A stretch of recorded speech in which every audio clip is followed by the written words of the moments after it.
This ain't what you want. This ain't what you want. This ain't what you want. 1600 block. I just wanna rock. I just wanna. I just wanna rock. Body out of ya. Shorty got that body out of ya. Hit it once, no time. Side up, fuck, you gon' kill my vibe. Stand on my money, don't know my size. Pick them sides, and you better choose wisely. That's my high. 1, 2, 3, 4, 5, 5.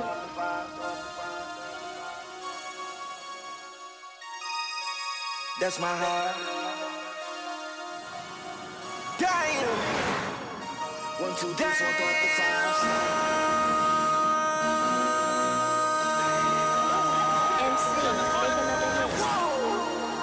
This ain't what you want. This ain't what you want. This ain't what you want.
Wow, what an exciting start to the event. Please do not try this at home.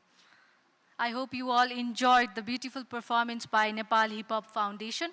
The Nepal Hip Hop Foundation works for the youth and particularly women through hip hop dance. Honorable guests, dignitaries, ladies and gentlemen, good evening and namaste. I'm Pratishta, Master of Ceremony for today's event. Today, we are gathered here for the launching of the podcast Stories of Innovations. Stories of Innovation is a podcast by World Vision International Nepal. The core focus of the podcast series is to shed light into developments happening in the areas of humanitarian innovation across the world. World Vision is a global child-focused relief, development, and advocacy organization dedicated to working with children, families, and communities to overcome poverty and injustice, regardless of religious, race, ethnicity, and gender. World Vision International Nepal is a part of the World Vision Global Partnership founded in 1950 that has presence in over 90 countries. And we have been promoting the culture of innovation along with the tools and processes that are used for this journey, striving to bring about social change as well as to establish itself as a thought leader in the space through its work and partnership. With this brief background about the organization, we now would like to start our event. I would like to call upon Mr. Ramesh Thapa Magar to give a brief security briefing in case of any emergency during the program. Ramesh sir, over to you.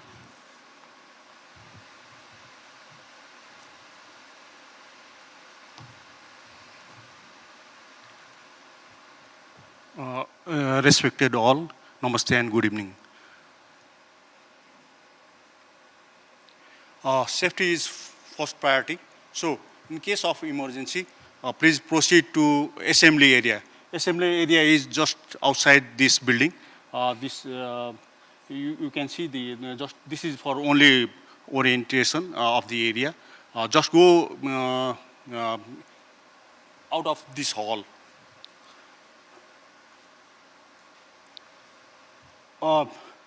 For the safety and security during this event, the event will be taken place for 2 or 3 hours. The security tips will be as follows. The security at Hotel Hyatt is taken by the G4 security. Security essential number is given there. And first aid box is placed here. In case of emergency, you can request us or anybody from the World Vision. Closest hospital for emergency is Om Hospital, Medicare Hospital, and KMC Hospital. And in case of emergency, please go to assembly area. That is, I have already told. And signal for assembly area is long 3 whistles for the assembly.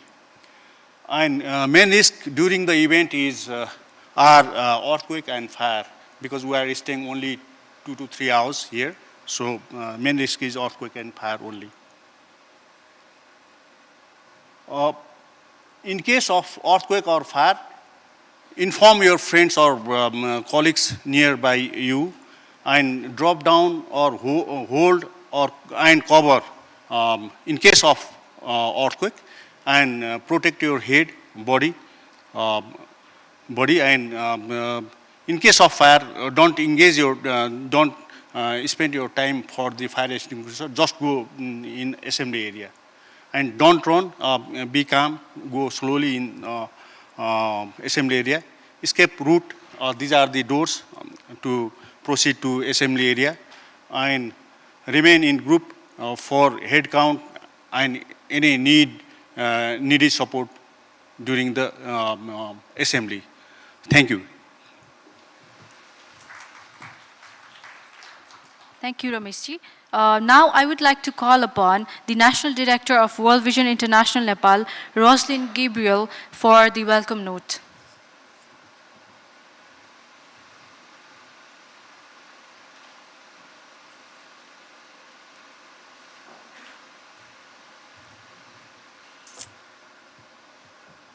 Welcome everybody, namaste and good afternoon. So respected secretaries and representatives of the Government of Nepal, excellencies, child representatives, fellow organizations, civil societies, partners and child rights enthusiasts, both those present here with us in the room and also joining us online.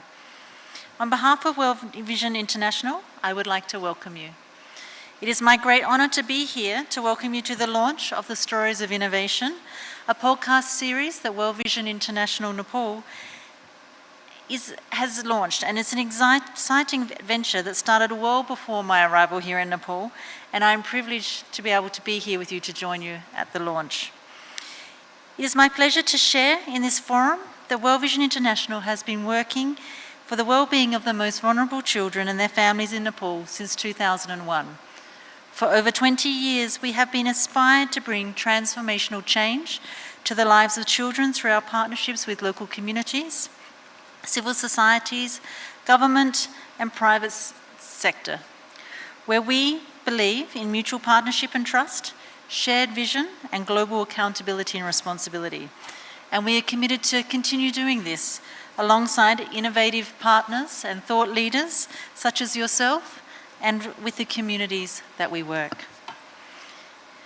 Our various sectoral interventions work to contribute to the national indicators of 8 of the Sustainable Development Goals, and our thematic areas for our Nepal Country Program focus on education, protection, resilience, health and nutrition, and livelihoods.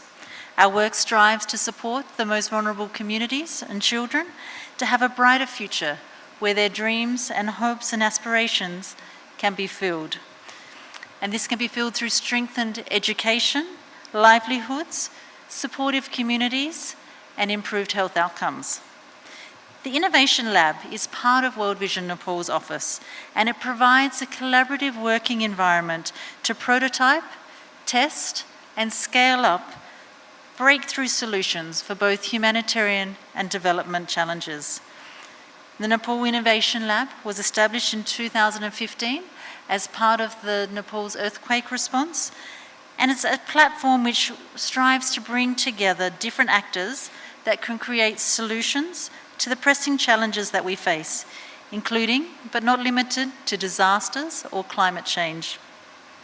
Its working model draws on emerging applications of global innovation labs to achieve greater social impact. Being one of the first of its kind in South Asia and the Pacific region, it aims to inspire stakeholders to deliver top-notch and effective community-driven solutions, tapping into our primary partner and key actor, the community. Through the Nepal Innovation Lab, we do not only co-design innovative solutions with communities affected by disasters or other pressing challenges, but we also promote and scale up local innovations, with some examples being what you can find in your goodie bag. So you'll find in your goodie bag one of our Ramilo Yatro board games. And this, I can guarantee you'll have fun playing with your families. I've tried it myself with mine. And it was developed at a time, designed at a time when many children were struggling to deal with the isolation due to the lockdowns and the direct consequence of COVID-19. And they faced increased exposure at that time to protection risks. The board game provided a means through which children could reunite with friends while observing the lockdown protocols, and they could participate in a fun, interactive game that also taught them resilience, it reinforced positive behaviours, and it shared some child protection messages. A very innovative solution to a problem that was a real problem that was being faced by children. The Kitbat Bazaar is another innovation the lab has been working on, and this is an online marketplace that was designed pre-COVID to increase access to quality learning materials for schools. And it was very relevant when suppliers and markets were cut off during the lockdowns. At the end line of the project that it was a part of, 828 schools, which was 92% of the total targeted schools, had a book corner, compared to 138 schools at the beginning of the project.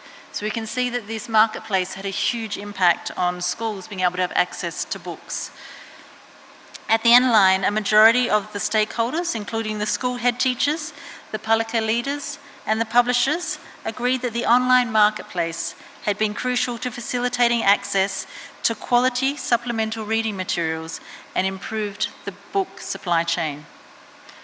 When we look at waste management, something that we're very aware of in today's culture, particularly increased plastic waste, we know that in Kathmandu Valley alone, 2.7 tonnes of daily plastic garbage is collected. So the Innovation Lab has partnered with a polyfloss factory, and together they're looking to recycle plastic waste into polyfloss fibre. This fibre is then turned into insulation materials, and it's currently being used to insulate roofs in the schools in the far west provinces. These are just a couple of examples of innovation that our lab is working on.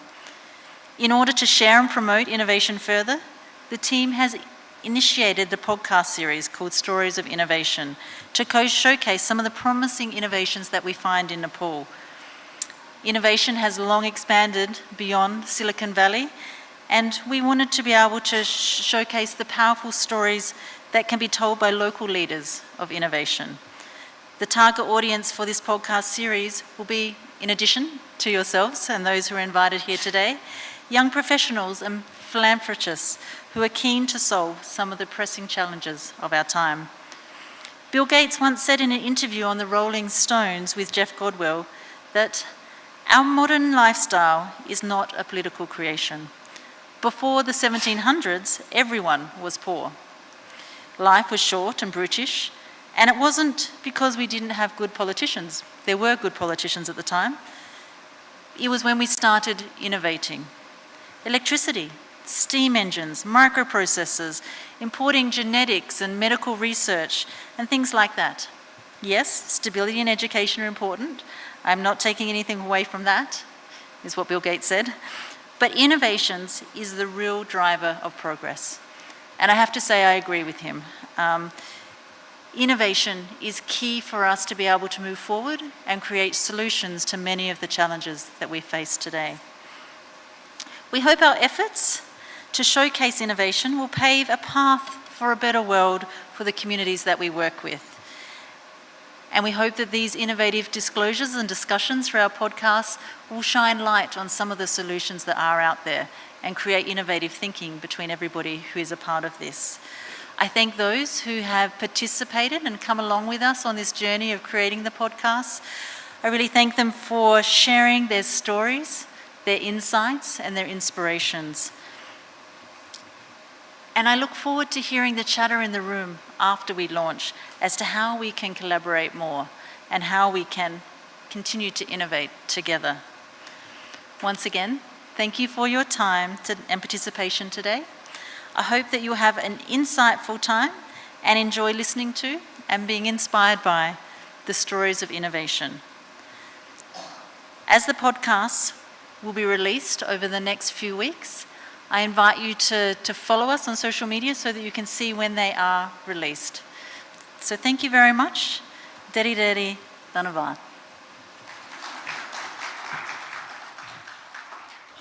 Thank you, Roslyn.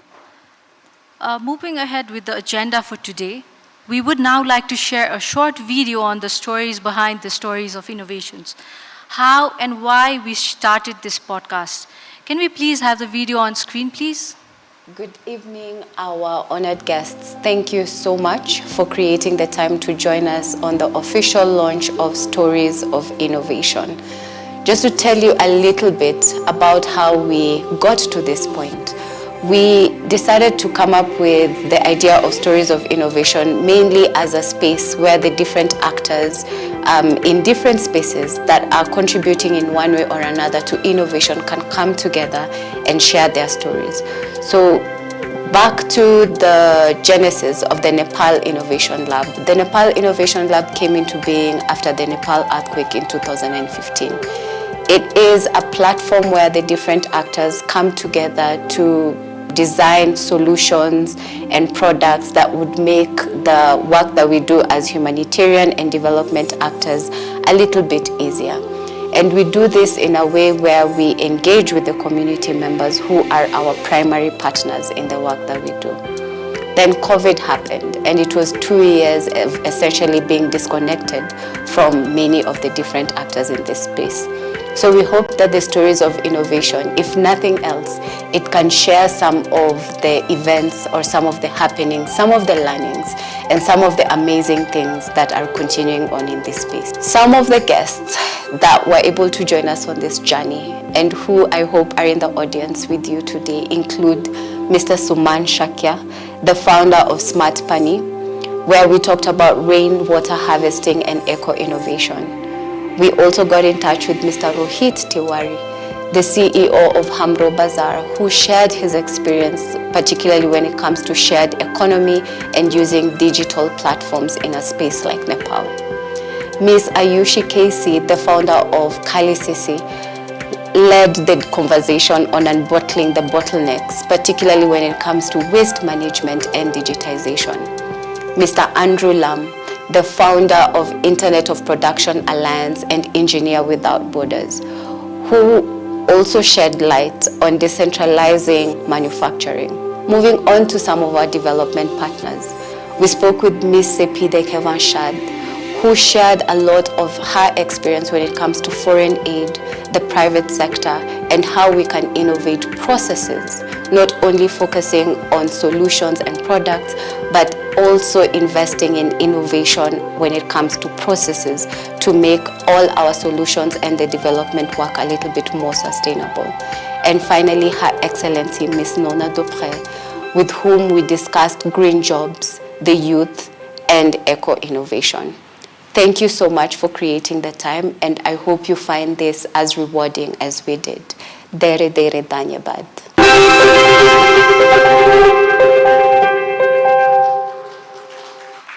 The season 1 of this podcast series has 11 episodes, in which experts and enthusiasts of innovations will share their experience, ideas, and discourses around innovations in this region.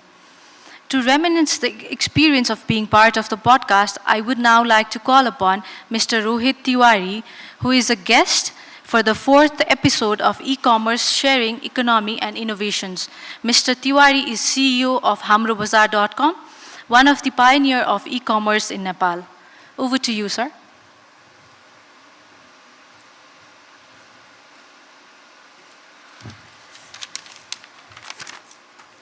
So unprepared with the paper. Yeah. So good afternoon, everyone.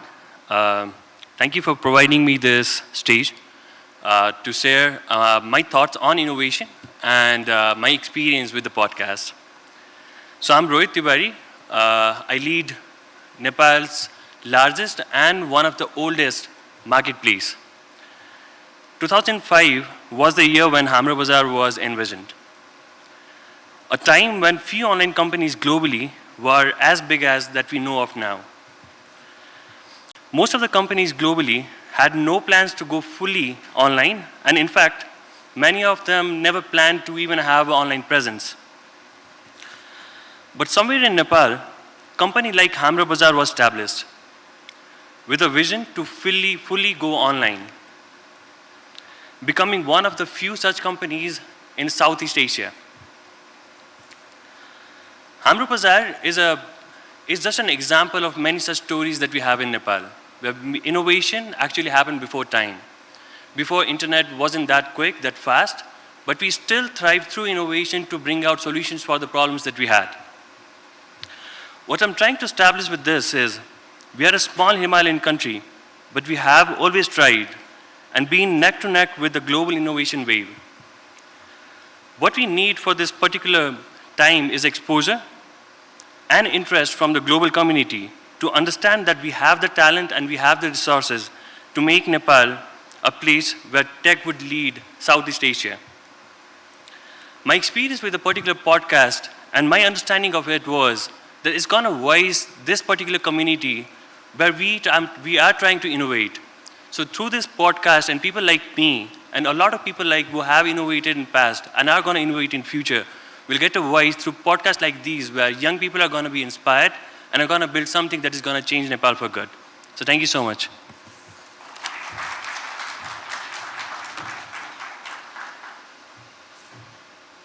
Thank you for enlightening us with your experience. Now we'll be officially launching the podcast. For this, we have with us Pranusha Pandey. She's a child representative and a child governing board member of South Asian Initiative to End Violence Against Children. She's also an active member of child clubs and child club networks. May I please request Pranusha to proceed with the official launch, followed by your sharing. Pranusha, please come on stage.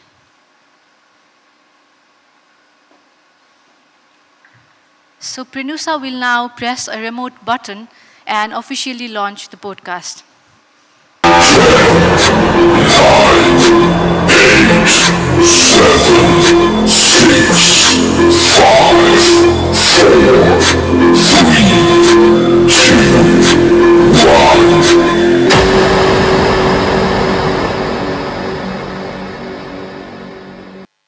Hello and welcome to the Stories of Innovation, a podcast by World Vision International Nepal. I'm your host, Utsav Karel. In this podcast, we try to understand different ideas and innovation and how that can make a difference.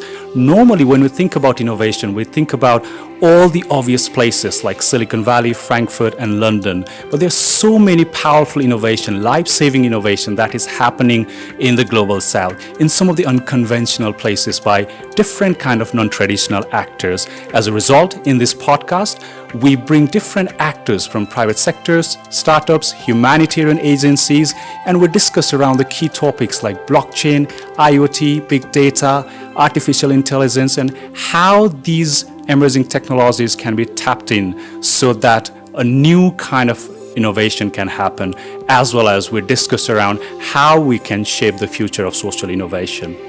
One of my friends, and he was a founding trustee of our charity Dolma Foundation, came with me. He was the CFO of Reuters, right. And he was in the middle of their multi-billion-dollar merger with Thomson.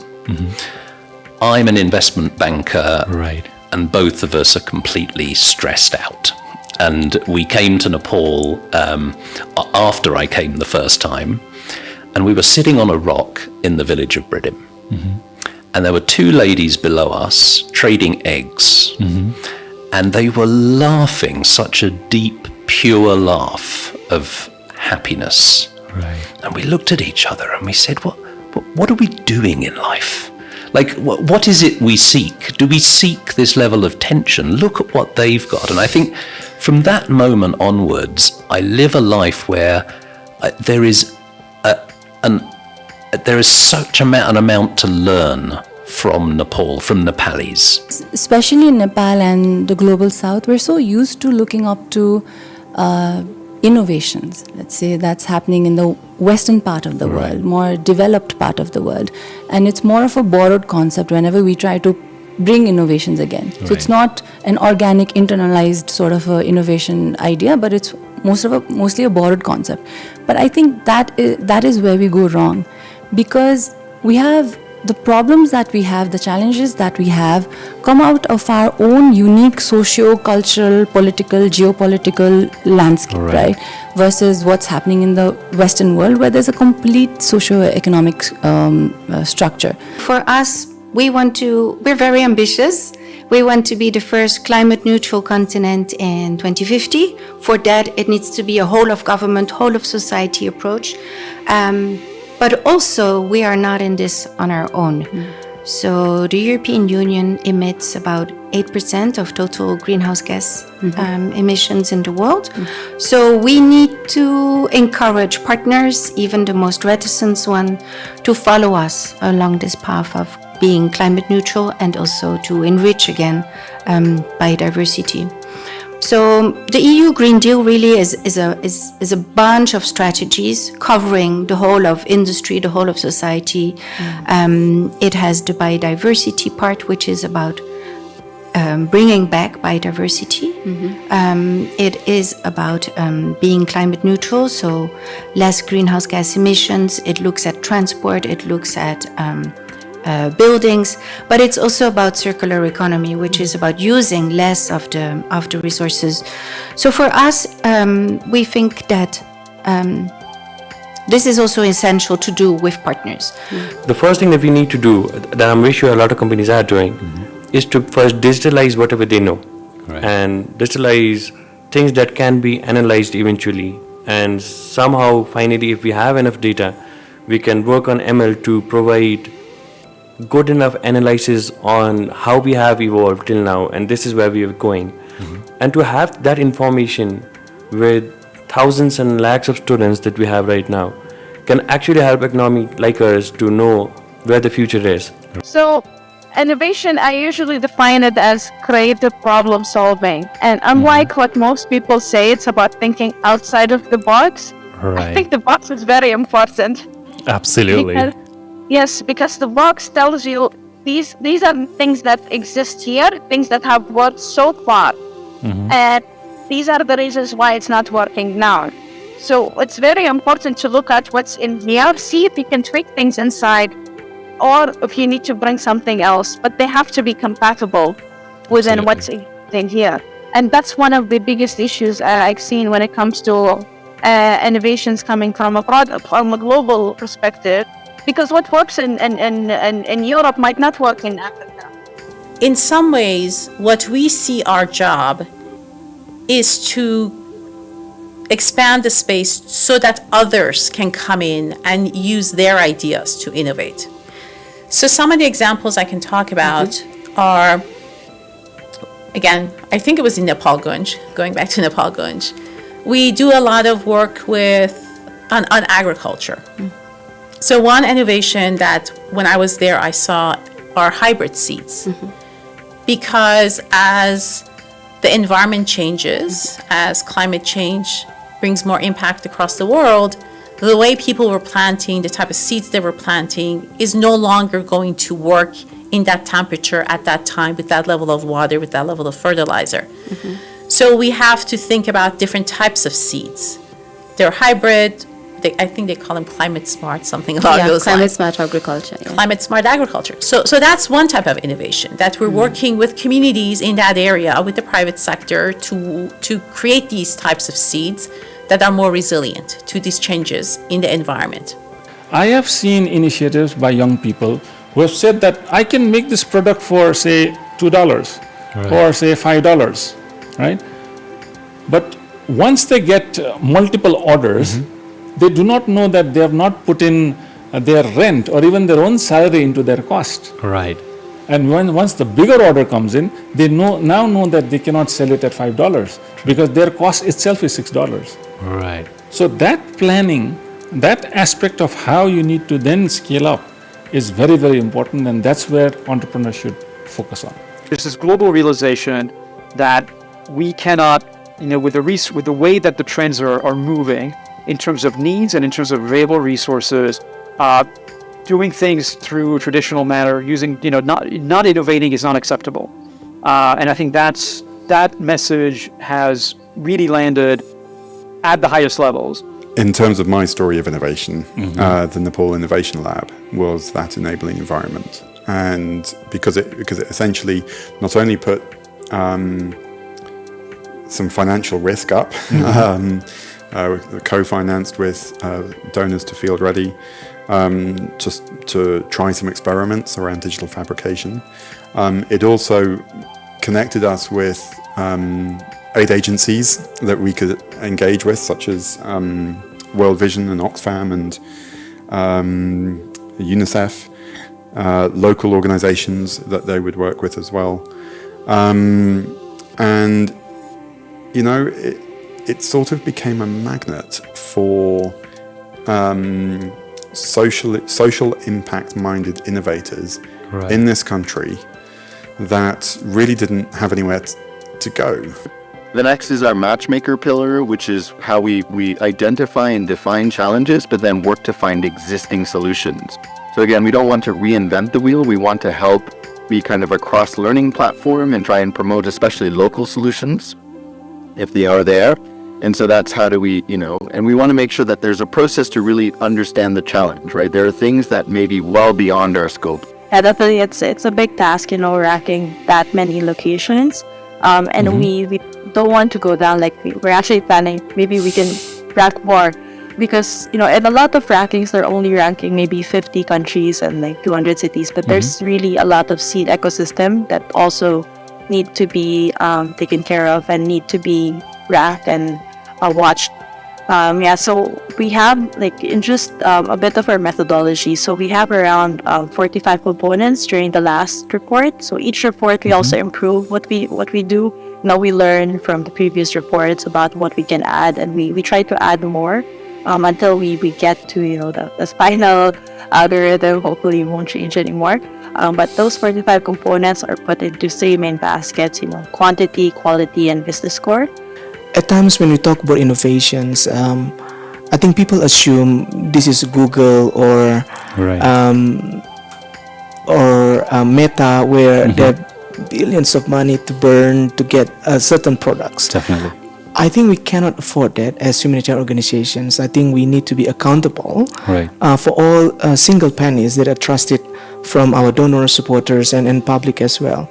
So I think on that sense, how do we treat failures in this case? I agree with you that there's certain level of tolerance of failures, and I don't think there's possible without any failing practices.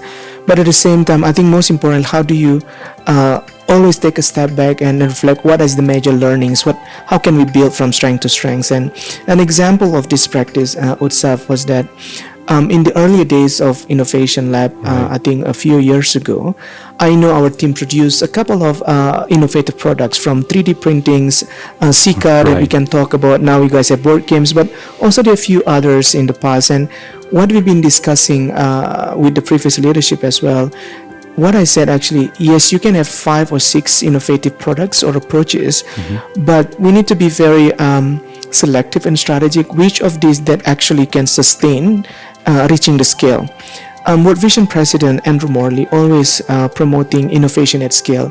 I think this is exactly what I'm talking about, that not for the sake of trying and failing, that's not enough, because we are dealing with human lives. We are dealing with a time issue here where I think there's always been urgency to support and dealing with humanitarian response, but also longer term and chronic development issues. And I think with that, the learning is important, but at the same time, our ability to select and prioritize, and when you said failing fast, is really to know what to stop and what to continue, but at the same time, opening new things.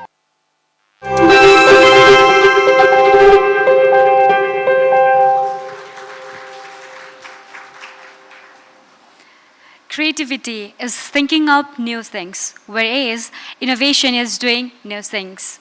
Ladies and gentlemen, a very warm greetings to you all. I am Prenusa Pandey, Child Governing Board Member of SciVac.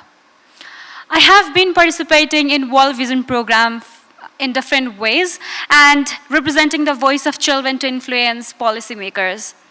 Children hold the hope of whole world, and stakeholders leave no stone unturned to meet optimum level to improve them from everywhere possible. However, there is a lot yet to be done to impact positively in the development of children, especially in the developing country like Nepal. The 4 pillars of child rights, right to survival, right to protection, right to development, and right to participation, can be enhanced to influence children's rights across the world, especially in the high requirement areas. Back to COVID-19 pandemic, where children were deprived of education physically due to shutdown, there were innovative efforts from various concerned departments to influence children's mental health positively. Alternating learning platforms like Hamro Ghar, Hamro Pathshala were some of the innovative practices that enable children like me to listen to the radio's episodes and learn new things. Such program also offer various platforms to interact with wide personalities. I was informed that such method of interaction is called IVR, or interactive voice response. Despite of geographical barrier, I was at Kathmandu when my friends living in the remote area of Nepal were being able to learn same thing at the same time without hindrances, thanks to innovation. The recycling program and projects, the filters that check pollutions, all are the part of innovative practices that have been enabling to fight against climate change to evolve the world sustainably. They incorporates system-changing developments that move forward a country service delivery framework, co-corporations, advancement that bring producers to the yield to get it client needs for a modern item, high-tech advancement that tackle the capacity of innovation segment, and the thrifty developments that appear as how in some cases the best arrangement can have the most prominent effect on children's lives. Concluding, children are just like a wet clay. You can shape them deliberately, so mold them into their best version, enhancing their skills. Thank you. Hope you have a great evening. Thank you.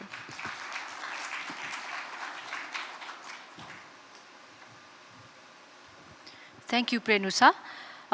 Respected guest, you can access the podcast in Spotify, Apple Podcast, and World Vision International Nepal's YouTube channel.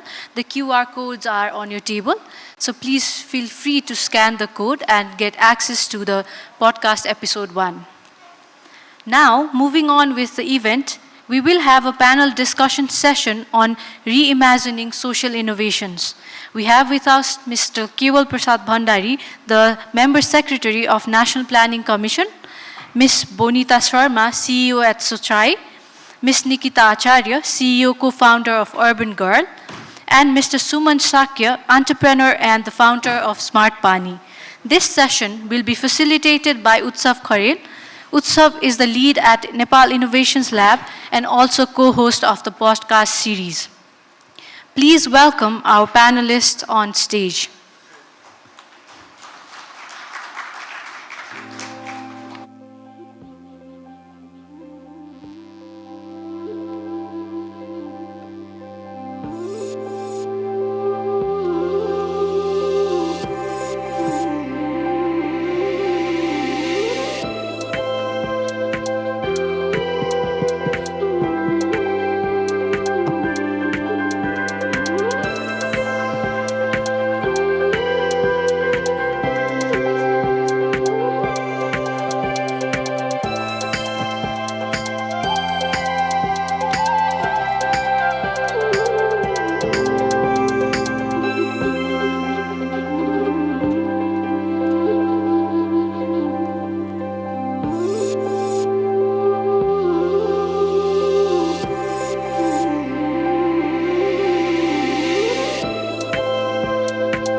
Hello.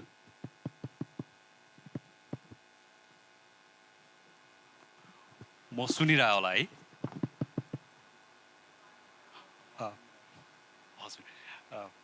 So once again, welcome everyone to this podcast launch event of Stories of Innovation. So this panel discussion is around reimagining the social innovation. And for this panel session, we are really pleased to have the following panelists. So first of all, I would like to welcome Mr. Kewal Prasad Bhandari, who is the Member Secretary of Planning Commission. So Mr. Bhandari has been has been working in the government sector for the last 30 years, and he has been doing quite a lot to shape the policy. So basically innovating in that space, and he's also one of the pioneer of Social Security Fund in Nepal. So welcome, Kewal, sir, for this panel discussion. We also have got Bonita Sharma, who is the co-founder and CEO of Social Changemaker and Innovator. So we have got innovators in the room again. And she's also BBC 100 list in 2019. So she was listed by the BBC 100 Women list in 2019. And she is currently leading Sochai, which is also producing red cycle bracelets with 28 beads so that women can plan their menstrual cycle using different colors. So, which is quite an innovation. And in the panel, we have got Mr. Suman Shakya, who is the founder of Smart Pani. That's how we know him. He's also, by the way, social entrepreneur, consultant and certified trainer. So he has got 3 hats always. And since 1995, he has been involved in multiple entrepreneurial ventures. And he has been doing quite a lot of things in boosting social innovation in Nepal. Likewise, we are pleased to have Nikita Acharya, who is the founder of Urban Girl. So the Urban Girl was founded almost 10 years back when startup scene was quite a new thing. And plus it was more like male-dominated startup scene. So during that time, she came up with Urban Girl, and then she started to challenge the status quo, basically changing the landscape in e-commerce in Nepal. So welcome, Nikitaji. So in this panel discussion, we have got a couple of objectives. Before that, I just want to describe this current world in 4 words. We call it volatile, uncertain, complex, and ambiguous world. So surprises are the new normal. We never thought COVID would happen, and we'll start working from home, so that happened as well. And resilience is the new skills. So this is what we are living now. So let me start with some of the really interesting facts and figures. So according to the Global Innovation Index, which is published by the World Intellectual Property Organization, Nepal ranks 111th out of 132 countries. And in the global startup ecosystem ranking of 2022, we rank 102nd. But things are changing. So many powerful innovation has happened. And we are always innovating. So the objective of today's session is basically trying to understand from some of our innovators that your journey as an innovator, we will be hearing from them, and the importance of social innovation in countries like Nepal, and what support local innovators who are listening to us, who are collaborating with us, who are partnering with us, need from broader ecosystem. When we say broader ecosystem, we talk about the governments, we talk about the international agencies, we talk about the local private sectors, and so on and so forth. So I would like to start first from Kewal sir. So my first question to you is, can you please shed a light on what kind of different policies Nepal government has been working on to promote the notion of innovation in Nepal? धन्यवाद खरेलजी म भाषिक अधिकार कर्मी त होइन आइ am not A language right activist तर हलमा धेरैजना नेपाली भाषी हुनुभएकोले हाम्रो एक्सेलेन्सी एम्बेसडर र केही विकास साझेदारको साथीहरूलाई अप्ठ्यारो पर्छ कि जस्तो लागिरहेछ तर म नेपालीमै बोल्ने अनुमति चाहन्छु स्योर म यसलाई ट्रान्सलेट पनि गर्दैछु छोटो छोटो गर्ने हजुर किसार गर्दा हुन्छ नि तपाईहरुलाई ठिकै छ सर सर्वप्रथम यो कार्यक्रममा बोलाउनु भएकोमा धन्यवाद नेपाल सरकारले सरकारी तवरमा लामो समयदेखि नवप्रवर्तन इनोभेसनलाई नवप्रवर्तन नाम दिएको छ हाम्रो डकुमेन्टमा नवप्रवर्तन र यो उद्यम सुरुवाती उद्यम स्टार्टअपहरूलाई काममा सहयोग गर्ने भनेर नीति घोषणा चाहिँ गरेको छ तर त्यसलाई कार्यान्वयनमा लैजानको लागि चाहिँ केही कठिनाई अनुभूत भइरहेको छ तर सँगसँगै निजी क्षेत्रबाट पनि यो नवप्रवर्तनमा केही राम्रा कामहरू भएका छन् अब हामी नेपालमा यो नवप्रवर्तनमा देखिने गरी धेरै कामहरू गर्न नसके पनि ससानो तहमा यस्ता कामहरू भएका छन् जसले गर्दा सरकारले लिएको नीति चाहिँ ठिकै छ तर कार्यान्वयन गर्न चाहिँ अलिकति कठिनाई भएको छ र त्यो कठिनाई चाहिँ संज्ञानको छ नलेजको ज्ञानको त्यो कसरी काम गर्ने भन्ने कुरा गराउनलाई सरकारबाट कठिनाई परिरहेको छ म यहाँ अघि सुमनजीसँग त्यही विषयमा कुरा गरिरहेको थिएँ कि हामी जसले यो नीति बनाइरहेको छौँ त्यसले यो कुरा बुझिरहेको छैन र गाह्रो भइरहेको छ र युवा उद्यमीहरू अथवा नवप्रवर्तन गर्न चाहनेहरू आविष्कार गर्नेहरू जे जसरी गर्न चाहिरहनु भएको छ उहाँहरूलाई सहयोग गर्ने गरी हामीले चाहिँ कार्यविधिहरू बनाउन नसकेर हामीलाई कठिनाई भएको छ तर केही कामहरू जो भएका छन् नेपालमा त्यसले एकदमै सरकारलाई पनि ठुलो फाइदा भएको छ एउटा सानो उदाहरण हामीले पछिल्लो केही वर्षदेखि यो पैसा यो ट्रान्सफरको काम गर्न नगद ट्रान्सफर गर्नको लागि जुन सजिलो गरेका छौँ त्यसबाट नेपाल राष्ट्र ब्याङ्कले हरेक वर्ष नोट छाप्नलाई जति खर्च गर्नु परेको थियो त्यसको धेरै नै कटौती भएको छ, अरबौँमा कटौती भएको छ। नोटको सङ्ख्या पनि कम भएको छ र त्यो पैसा पनि अरबौँमा कटौती भएको छ। 2 अरबमा नोट छापेको थियो केही वर्ष अगाडि भने अहिले केही करोडमा नोट छापिरहेको छ। सबै कुरा डिजिटल ट्रान्सफर भएको छ। त्यसको लागि फोन पे लगायतका अन्य ट्रान्सफर गर्ने जुन इनोभेसनहरू नेपालमा गरियो त्यसले धेरै काम भएको छ। पछिल्लो समयमा कोभिड पछि त यो हाम्रो डेलिभरीको जुन काम छ, सामानहरू पुर्याउने, औषधि पुर्याउने, यो काममा काठमाडौँ र अन्य सहरहरूमा एकदमै ठुलो काम भयो। खानेकुरा घरमा अर्डर गरेर पुर्याउने काममा फुडमान्डो लगायत सबैले, मैले कसैको नाम लिन खोजेको होइन, धेरैले काम गरे। सामानहरू घर घरमा सप्लाई गरिदिने काममा धेरैले काम गरे, जसबाट यो नयाँ आएको जुन प्रविधि छ त्यसलाई प्रयोग गरेर समाजमा परिवर्तन ल्याउने, काममा सहयोग हुने, व्यक्तिको जीवनलाई सजिलो बनाउने काममा इनोभेसन, यो नवप्रवर्तनले एकदमै काम गरेको छ। र अझै धेरै कामहरू भइरहेको छ जसलाई सरकारले पर्याप्त लगानी गर्न सकेको छैन। सरकारले नवप्रवर्तनलाई लगानी गर्छु भनेर बजेट पनि छुट्यायो, तर बजेट दिन सकिएन, किनभने यो सरकारको ट्रेजरीबाट, कोषबाट, राज्य कोषबाट बजेट दिने कुरामा केही विधिहरू पुर्याउनु पर्ने भयो, त्यसको कठिनाइले गर्दा भयो। तर अब फेरि त्यो निरन्तर छ, त्यसबाट हामी पछि हटेका छैनौँ। नवप्रवर्तन गर्ने, इनोभेसन गर्नेहरूलाई समर्थन गर्ने नीति छ र त्यही नीति अनुसार अब आउने नवप्रवर्तनलाई सहयोग गर्छौँ। तर उहाँहरूले कठिनाइ भएको महसुस गरिरहनु भएको छ। विभिन्न कामखण्डमा, दर्ताको प्रसङ्गमा अथवा डेलिभरी गर्ने प्रसङ्गमा अथवा अडिटको प्रसङ्गमा अथवा लगानीको लागि जुन पुँजी चाहिन्छ, इनोभेसनको लागि चाहिने क्यापिटल, त्यसमा कठिनाइ भएको छ। र हामीले चाहिँ ब्याङ्कहरूबाट र अन्य यो फाइनान्सिङ एजेन्सीहरूबाट सजिलै पैसा पाउने र करमा र अन्य यो नियमनकारी निकायहरूमा सजिलै दर्ता हुने र सजिलै छोड्ने, किनभने नहुन पनि सक्छ, घाटा पनि लाग्न सक्छ। सो व्यवसाय छोड्ने, इन्ट्री र एक्जिटका पोलिसीहरू इजी बनाएर जाने भनेर हामी काम गरिरहेछौँ। थ्याङ्क यू केवल सर। म यसलाई चाहिँ छोटोमा समराइज पनि गरिदिन चाहेँ।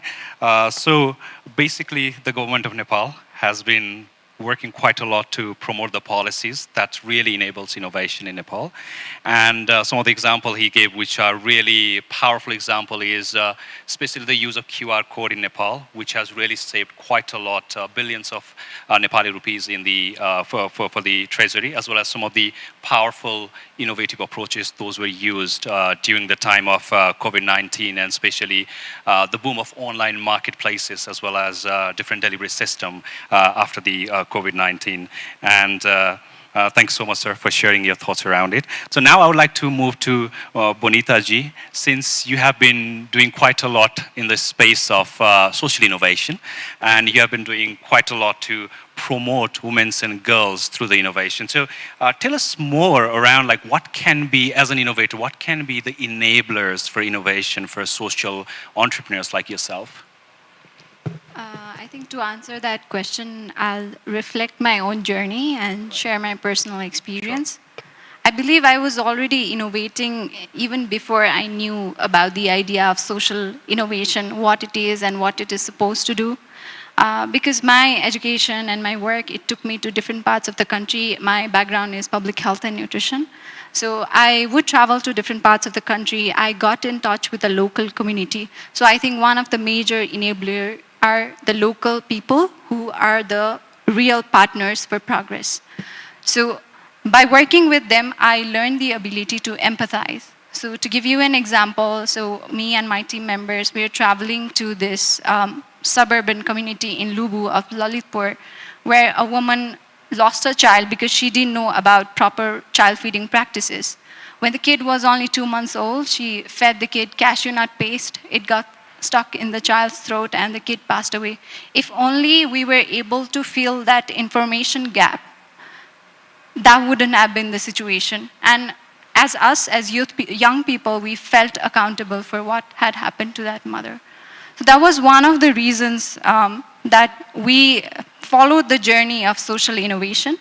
We came up with this idea of a very simple, low-tech wearable nutrition bracelet, the one that I'm wearing on my hand. So it helps mothers learn about how to feed their child in the first 2 years of life. And to implement this solution, we to implement this solution, we also came up with an innovative model. You might have an idea about the Mahila Swasthya Swayam Sevika program, the FCHVs. So they mostly cater pregnant and lactating mothers. But where we felt the gap is, where is the platform for young people and adolescents? Where do they go? Do we have adolescent-friendly health services? Not yet, not enough. So then we came up with this model where young people would be trained and mobilized in the community to educate other young people like themselves, even the older women and adults. So, you know, when I am reflecting this journey, I feel one of the major enablers is our ability to empathize, to innovate. The second one is to have an enabling environment, and I see this from a very privileged position that I had access to education, I had access to nutrition and health services. I had environment at home where I could go out and explore and find out these challenges and, you know, experiment the solutions. The third is patience and consistency. I believe whenever we talk about innovation, when we come up with a new idea or product, we celebrate then and there. But that's only 10% of the work. The rest of the 90% is you iterate, you work on that, you maintain, you improve, you test again, you experiment again. Maybe the version 5 will be better than version 1. So patience and consistency was one of the very important enabler for me. There were times where I wanted to give up because I didn't have access to resources, I didn't have proper team, I didn't have proper network, and especially being a young woman, it's even more challenging to get that trust from decision makers and people in power. The fourth is, I think we as young people and as innovators, something that we should invest in is research. We need to work on ourselves, improve our knowledge and skills. And I think the enabler for that was, in my case, when we came up with idea of innovation, we reached out to different organizations and even local government. They were very supportive when we started out our journey. So that was also one of the enabling factors. The partners and collaborators, they help you go a long way. They equip us with knowledge, mentorship, and skills that we required. The fifth one for me was the team, and not just a team, a diverse team, a team that's inclusive, and a team that has shared value. So having that team was also one of the major enabling factor for me to get where we are right now. And obviously, the most important thing is the network and resources, because like Sir just mentioned, there are a lot of opportunities for innovators and young people, but do we really have the information that it's available? How do we reach to the local innovator in Sarlai district who are doing amazing work, but they do not get access to the information or the opportunities? So thankfully, you know, again, from a privileged position, we got that kind of support early on. So yeah, I think those are the things that I would like to share. Thank you, Bonita-ji, for giving us a very comprehensive wish list, as well as the list around like how these factors can really play an important role to enable innovation, especially empathizing the people for whom we are trying to, or the user for whom we are trying to innovate, and networking, as well as investing in the perseverance, what we are talking about, the version 5. So that was really insightful. And now, Sumandai, coming to you, since you have been working quite a lot in the space of promoting innovation, especially ecosystem building, as well as providing platform for people to network as well, and you are also quite a lot putting your knowledge and training people as well. So for you, because one of the things what we really look into in the space of innovation is the collaboration between different actors, right? So how do you see, what do you see is the perfect scenario? Like, I'm sure this is $1 million question I'm asking, right? But you know, like, how can those collaboration look like so that we can really, really promote innovation, especially social innovation in a country like Nepal, so that those innovation can be, you know, like next Google maybe, or next Meta maybe, or maybe next Tesla? As you said, it is a $1 million or a $1 billion question. For Nepal, I feel that over the last 1.5 decades, things have gone a lot better especially in the last 4 or 5 years, before the pandemic, the ecosystem has really grown.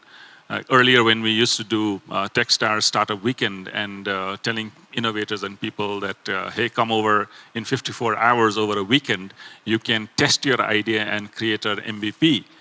So from that point, I think now you have a good, vibrant ecosystem where you have accelerators, you have incubators, you have a private equity fund, and a host of these things are there. And you also have now organizations like yours, which is promoting innovation. So that is very, very important. So on those part, I think things are going in the right direction. What we need to look at is to continue this kind of encouragement so that more people who has ideas, who wants to see that maybe this is a problem that is there and how I can solve it. I think it has to start there, and more people need to encourage. And once you see that there's a problem that needs to be solved, and then people are working on it, and how big is that problem? Can it, will it be able to scale it? I think that is something that is really required. And on that part, I feel that there are many actors who are coming in together to help support and make it happen. What I feel the gap is that for innovators, to become successful is very easy in Nepal. Because once you sell a certain number of products or services, you feel that, hey, suddenly media attention is there. Everybody says that you're doing a good job. You feel good. But then are you making money? Are you being profitable? And I think that is where the gap is, that you're not being open for coaching and mentoring so that you have the ability not just to do it at a small scale, but also to make it big. Right? So that is one gap. The other is, of course, as Kevalji has said, that there has been a lot of effort that has been there, but the difficulty that the innovators are looking at could be, to an extent, being helped if the state or the government also come up with programs which will enable the environment in which these people also work in.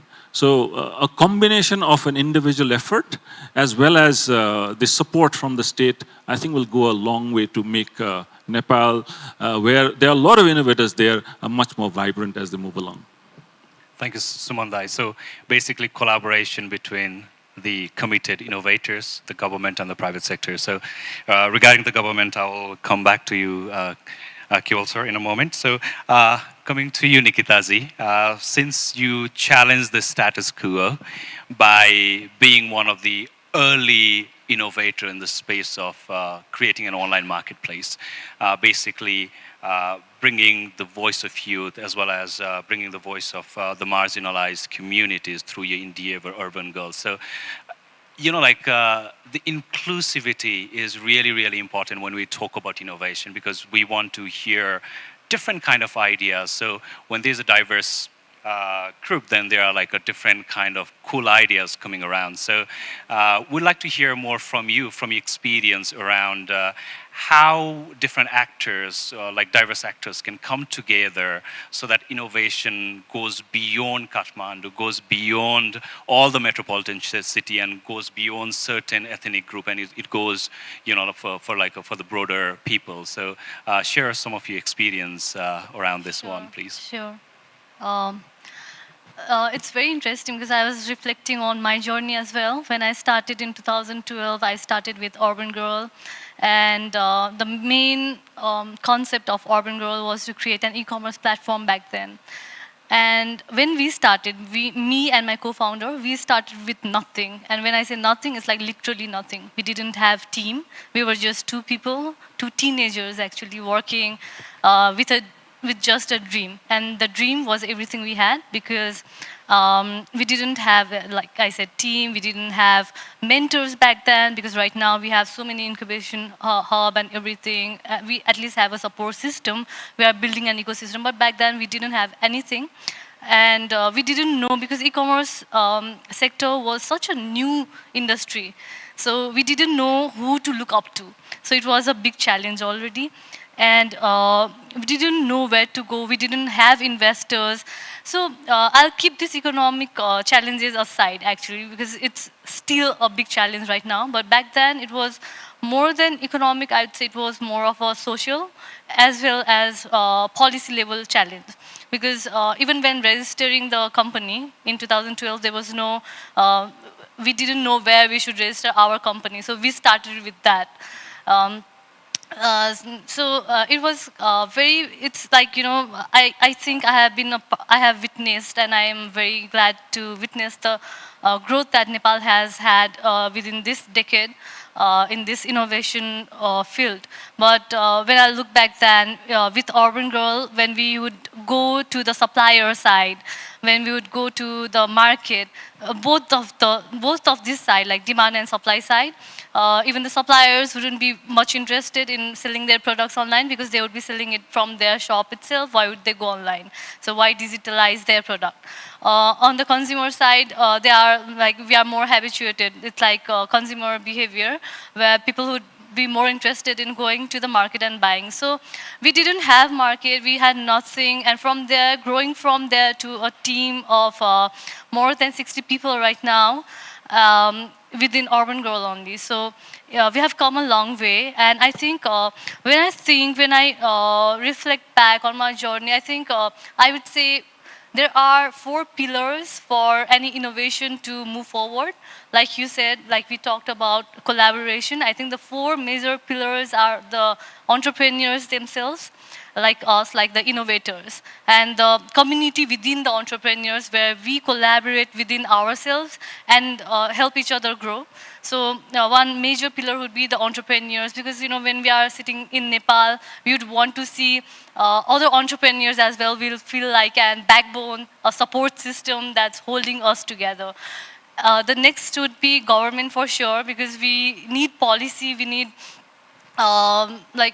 we need to know, it's like a major baseline guidance where we need to follow certain rules. Definitely it should be flexible, not all the innovative things, because we are innovating, so there won't be policy, so it should go hand in hand, innovation and governmental policy. But government should be a major pillar in playing a major part in building the pillar in the ecosystem of innovation. The third would be investors. I have faced a lot of challenge in the field of bringing investors in, talking to investors, because there are so limited number of investors in Nepal that they are already occupied. In short. So, and also to bring FDI again, because I raised an FDI in 2018, but unfortunately it couldn't land because due to the government policy that it should be more than 5 crore.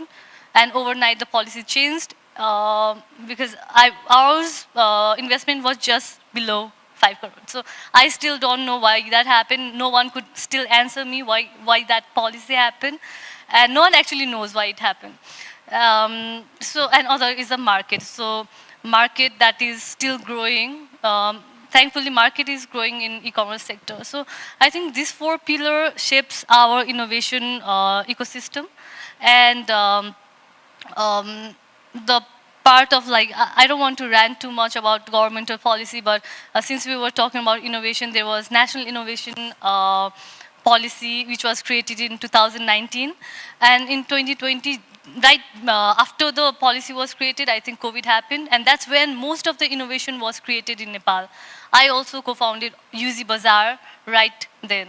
But from governmental side, I think it was a little bit hassle to deliver things initially. Later on, we built the policy, there was support, but initially there was a little hassle. And right now, I don't know what the policy, innovation policy is exactly contributing towards the real innovation. So I think as long as we are together, as long as these pillars, they are strong independently, we can grow together.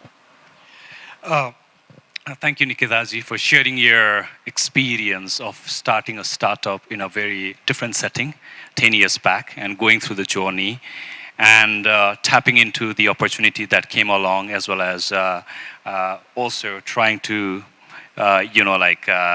face those difficult challenges as well. So since we have been talking quite a lot around policies, sir, and मेरो अबको प्रश्न चाहिँ सरलाई नेपालीमै पनि गरौँ होला हैन अर्को यो प्रश्न चाहिँ यो विकास चाहिँ साझेदारहरूलाई हजुर त्यसमा पनि हामी जाउँ हैन सो एउटा चाहिँ अलिकति पोलिसी लेभलको कुराहरू भइरहेको कारणले गर्दाखेरि so there is a lot of discussion around policy and we're really glad we have got Kewal sir today because he is one of the really crucial member of the Apex policy advisory part of the government, and he himself is an innovator who has been doing quite a lot over the 20 years, and especially one of the key innovations that came along was Social Security Fund for Nepal. So that was one of the incredible policy level innovations. So since there has been quite a lot of chatter around how government can enable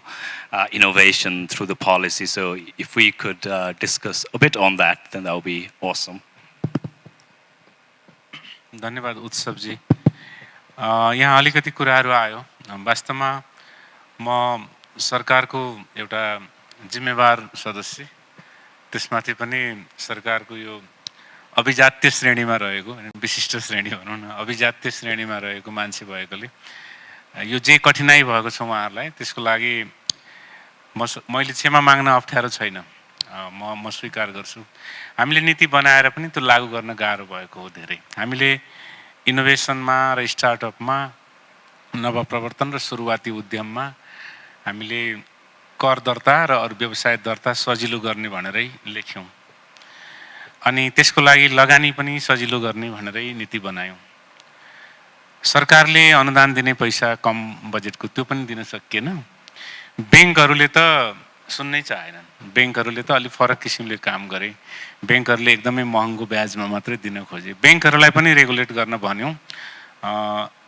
सरकारमा भएकाले त बुझाउन सकिएन राष्ट्र बैंकलाई पनि बुझाउन सकिएन कि इनोभेसनमा र स्टार्टअपमा सस्तोमा पैसा दिनुपर्छ व्यवसाय डुब्यो भने पनि केही फरक पर्दैन यो सीएसआर बाट पनि कभर हुन्छ जताबाट पनि कभर हुन्छ त्यसकारणले जुन हर्डल भएको छ त्यो हर्डल हटाउन जरुरी छ जुन कठिनाइ उहाँहरुलाई भएको छ तिनै जनाबाट जुन भन्नु भएको छ त्यो हटाउन जरुरी छ पहिलो कुरा दोस्रो चाहिँ नेपालको समग्र विकास प्रयासमा विकास साझेदारहरुको बहुत ठूलो भूमिका छ मैले यहाँ एक्सलेन्सी एम्बेसडर EU र अरु विकास साझेदार हुँदाखेरि यो भनिरहेको होइन म आफै पनि नेपालको विकास सहायता हेर्ने निकायहरुमा काम गरे मेरो पुरानो वृत्ति त्यहाँ थियो अर्थ मन्त्रालयमा म उपसचिव हुँदा पनि त्यतिखेरको फरेन एड कोअर्डिनेसन डिभिजनमा काम गरे सहसचिव हुँदा पनि त्यतिखेरको फरेन एड अहिले इन्टरनेशनल इकोनोमिक कोअपरेसन हुन्छ त्यसको चीफ थिएँ म अहिले प्लानिङ कमिसनमा छु यसको पनि विकास साझेदारहरुसँग सम्पर्क हुन्छ त्यो भनेर हैन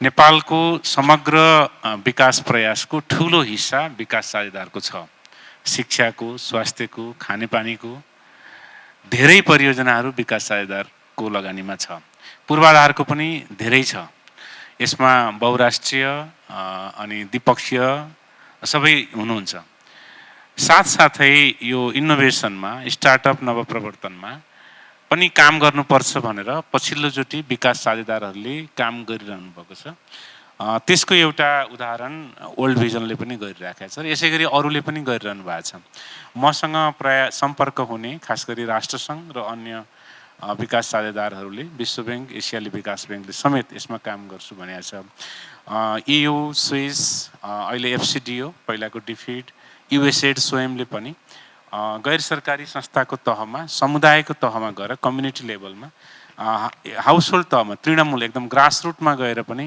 काम गरिरहनु भएको छ जो हाम्रो नीति छ कि विकास साझेदारहरू प्रदेशमा स्थानीय तहमा अझ कम्युनिटी समुदायसम्म गएर काम गर्न पाउने भन्ने छ तर त्यसमा केही कठिनाइ भइरहेको छ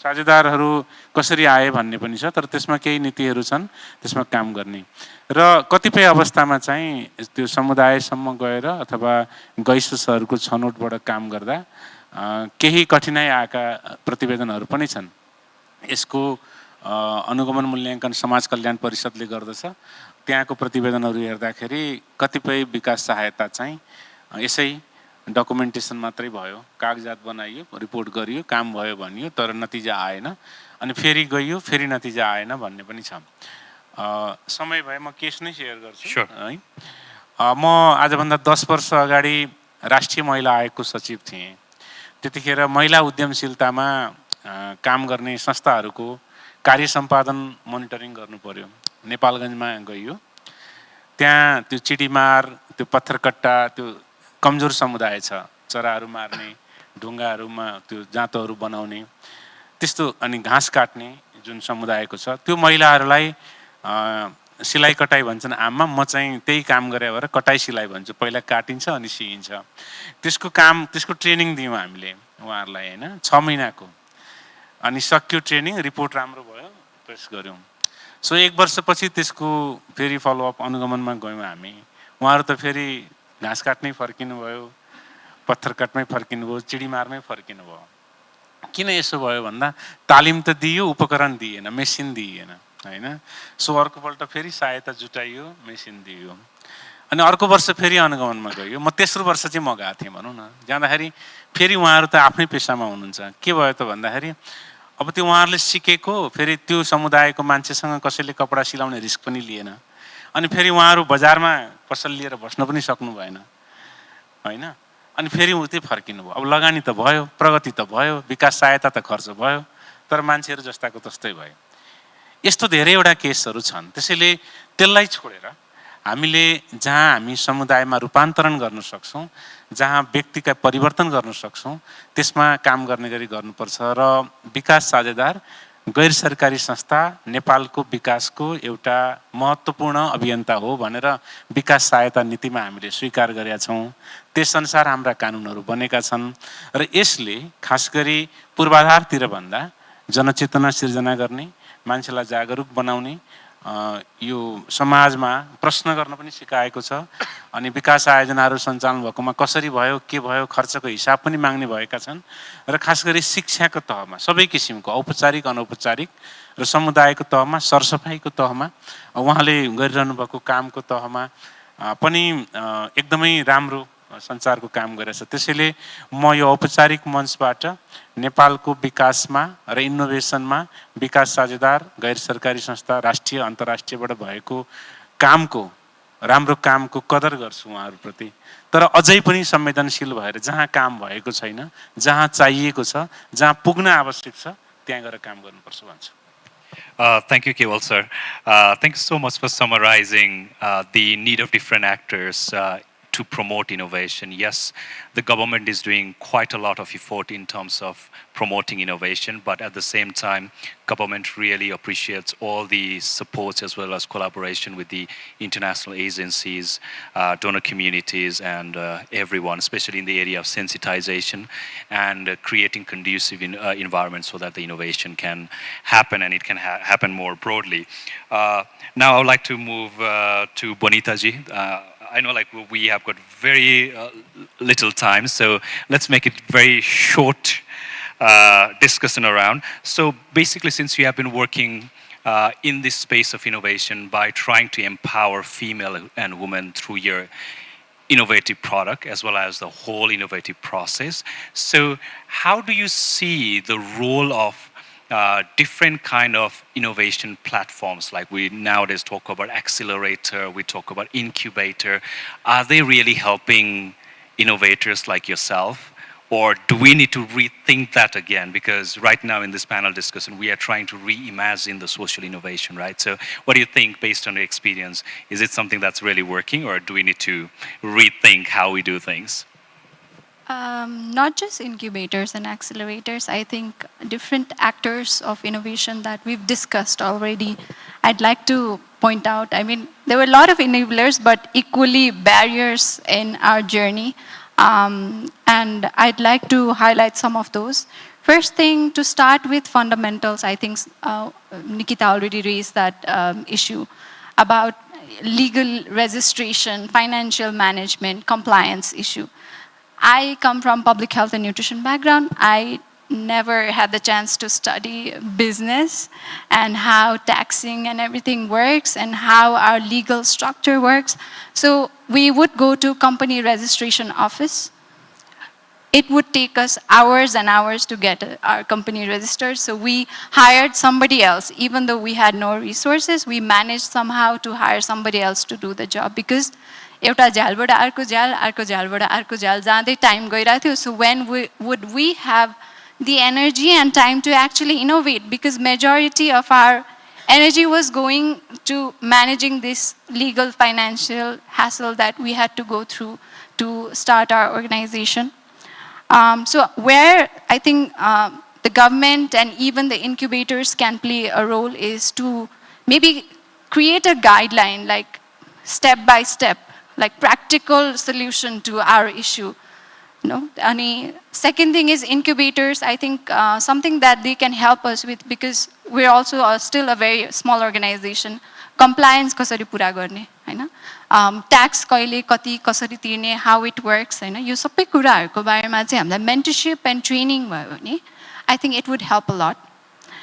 The second thing is a need of knowledge and skills. So we work in a non-profit sector, public health nutrition, but we're trying to innovate new platform like a telehealth nutrition platform to reach to underserved communities. So for that, we need a tech expert, and we do not have one in our team. And we can't even afford a tech expert because they're very expensive. If we have to patent our product, our bracelet, again, we need a very expensive lawyer, and we do not have resources for that. So who's going to support us in that? I think that's also one of the role that ecosystem players can play. Another thing is maybe it could be an idea for government to include at least basic financial accounting, legal information in our existing curriculum, started from the foundation. So at least when we are out there, we know what we are to do from the very beginning, and we don't spend our energy in that and rather spend it on creating new stuff. Another thing is resources and funding. I think that's where development partners, donors, NGOs, and even private sector can help us.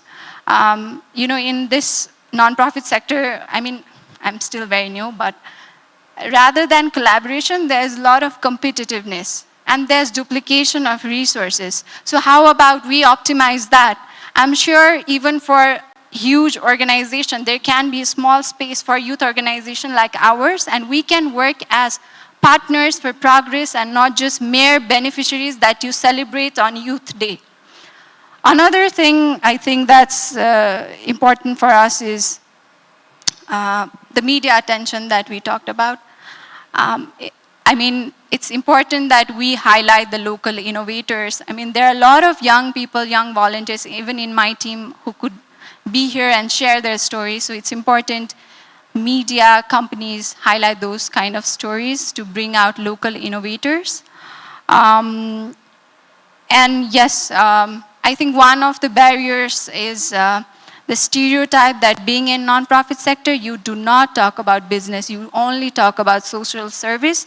It's something that we're still struggling with, and we still don't have the answer on how we do that, but we're continuously trying to establish ourselves as a social enterprise and not just a nonprofit company. Thank you, Bonita-ji. Since they say the fundamental rule of innovation is we need to be very open, we need to criticize each other, we need to be very honest. So, I'm really enjoying this discussion because we are trying to find a way how the social innovation looks like in the near future. And you rightly talked about some of the really important aspects around the need of the development agencies, as well as the sir also really mentioned about how government is trying to complement some of the existing initiatives put by the innovators. And for example, innovation lab like us are also trying, because what you said is there's a policy there, but at the same time the innovators are not being able to access that. So maybe we also have got a role to make it more human-centric, so that, or user-centric, let's put it that way, so that people can find where the guideline is. So it's more about the collaboration between the different actors and connecting those dots. So this is amazing. Sumandai, coming to you, I've got another interesting question for you as well. So this is more around, where do you see the future of social innovation 10 years down the line, especially because you are really familiar with the local startups, with the social innovators or the social entrepreneurs and so many different actors, and you have been training them, mentoring them, and you have been collaborating with the development agencies as well. So you have got a bird's eye view of so many things happening around, right? So where do you see how far are we going to go, and how do you see the journey of social innovation 10 years down the line, basically? it's a very simple answer to start with, that this is only going to grow, right? But as it grows, the complications will also come in. Yeah. What the innovators need to really understand is innovating a product or a service is one thing, but to make it commercial or as a business is another. Because if there are investors, and in Nepal now there are many investors. I'm part of the FNCCI's Startup and Innovation committee also, where there are 50 investors who have lined up to invest in good innovation. There is no separation of whether it is social innovation or commercial enterprise.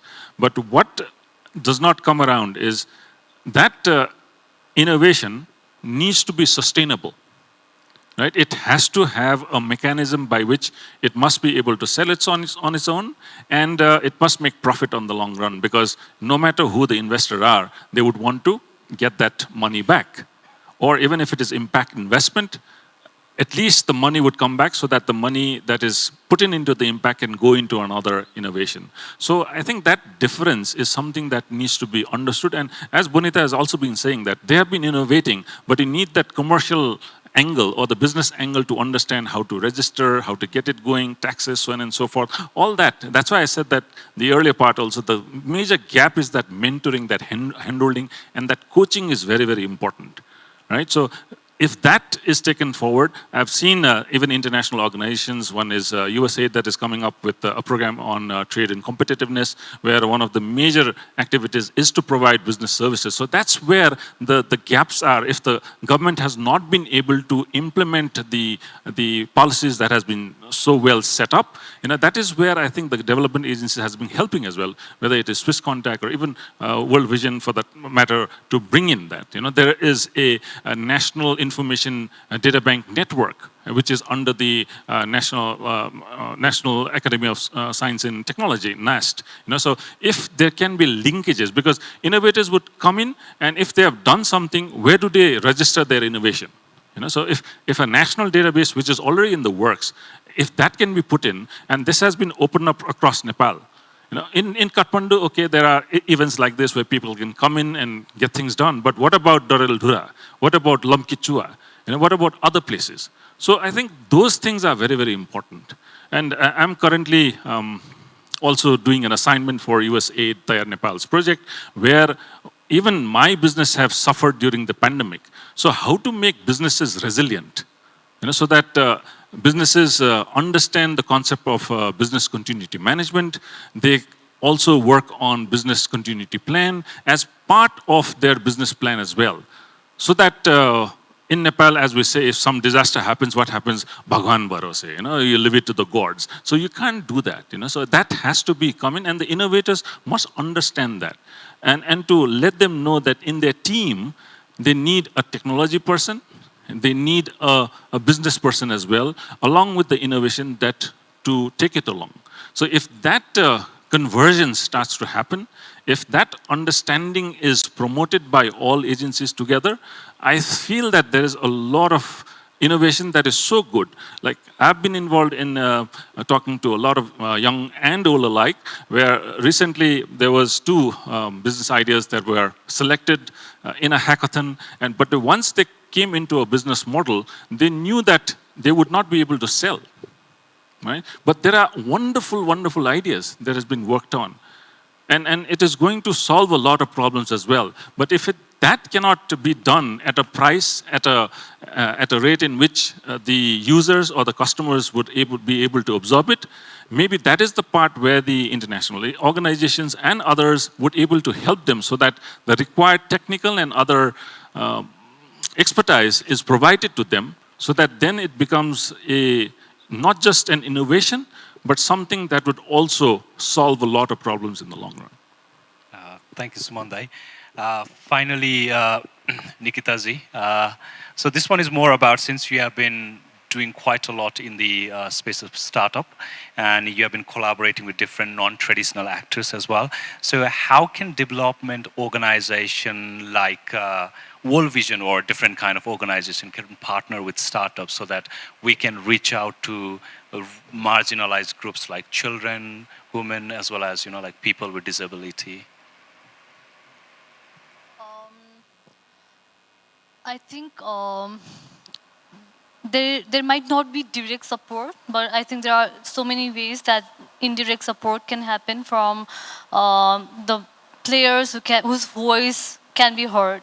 And as an entrepreneur, especially if you are starting up something, you want your voice to be heard, you want to expand, explore, and that's where you need mentors, you need supporters, you need organizations to support you, to give you a backbone or support to play as a support system for your organization.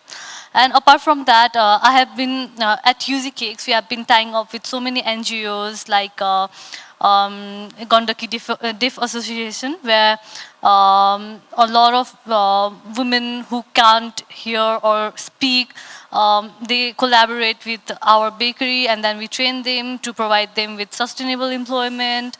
And we also work with School of special school for disabled and rehabilitation center, SSTRC, where children with autism are trained how to make new things, products, and ultimately we try to sell their products online. So I think a lot of there are startups, but since the thing of this corporate social responsibility, CSR, is also much of a concern to every startup these days. I think there are so many ways where the startup and other organizations can collaborate.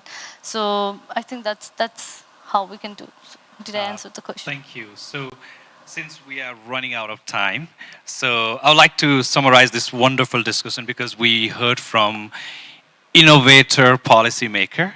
We heard from a startup who has been doing quite a lot in terms of challenging the conventional wisdom. We heard from the social entrepreneur. We heard from the social innovator as well. So from the policy level, we are really pleased to know that so many things has been going on from the government. So many enabling policies has been happening because since working in the space of innovation, like whenever we try to look into things are changing every day. So there's so much hope. And I really liked what Kewal sir mentioned as well, that it's a collaborative approach where we all complement each other. The private sector has got their role to play through CSR. The development agencies have got their role to play to complement the existing initiatives done by the local innovators, local entrepreneurs. And that was really empowering statement coming from directly from the government. And thank you, Kewal sir, for sharing your profound experience in this space of innovating the policies and making it really forward-going.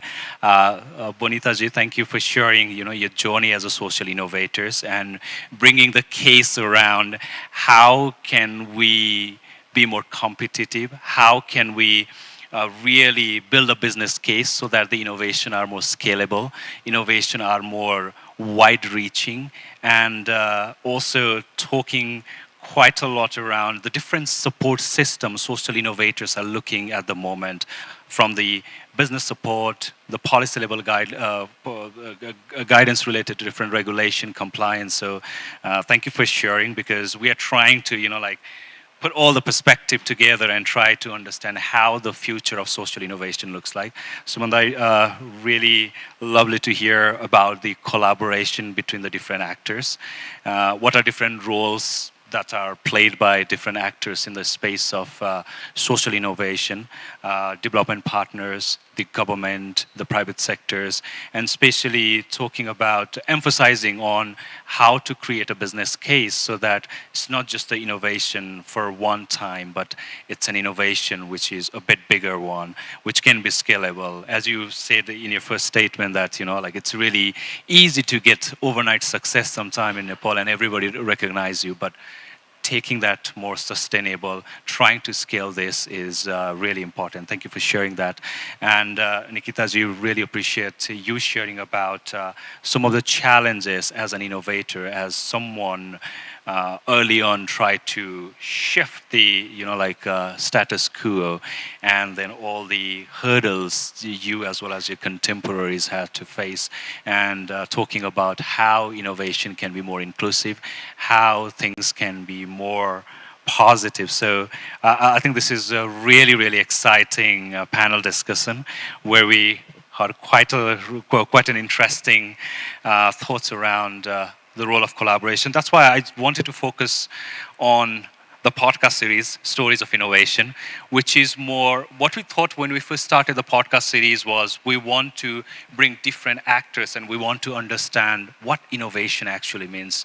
Because working in the space of innovation, we don't know how the innovation looks like. So that's why we have this parable where we talk about when we try to understand innovation. There's this traditional or the classic Indian story when six visually impaired men sees the elephant for the first time, or they hear that the elephant has arrived in their village. So, like somebody touches the trunk and they say, oh, like the elephant is like a trumpet, and somebody touches the ear and they think, so it's like a saucer.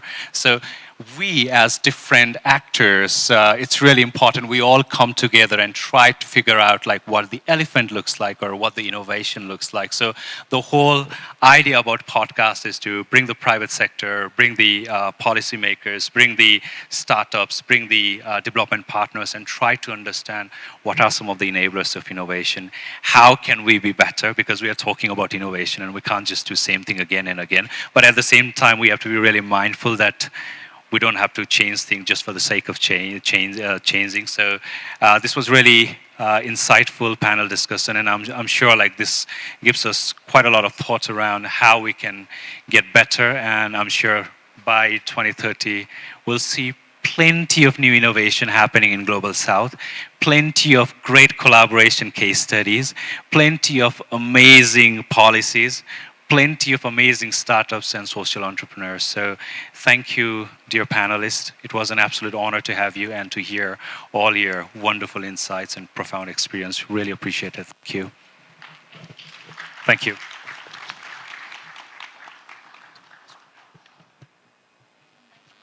Now I'm handing to Pratishtaji. Thank you, all the panelists, and thanks, Utsavji. The podcast studio is up outside for any of us who wants to take the photo. So one of us can pretend to be podcast host and another podcast guest. So it's all there. We do have a photo booth as well, and we do have hashtags if you want to tweet or post any social media posts in your social media across. Now we have come towards the end of this formal event. I would like to thank you all for being a wonderful audience. This event now will be formally closed by Roslyn, National Director of World Vision. I wish you all a wonderful evening. The stage is all yours, Roslyn.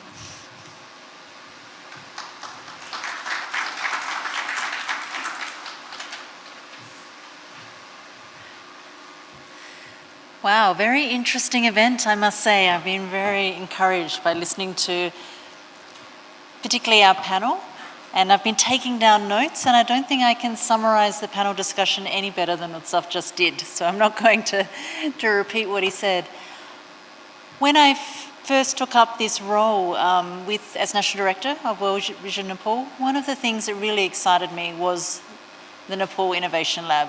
It's something that's quite unique to World Vision, and this office is one of the few ones that has it.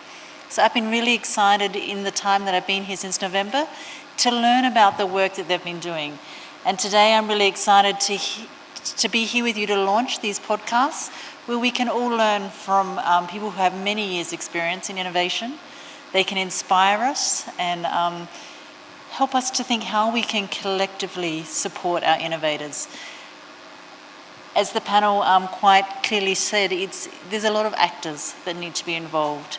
There's lots of pillars that need to be supported that really are crucial to ensuring that innovative ideas can grow, that our young innovators are supported. My call to you today is to think of child's well-being when we're looking at innovation.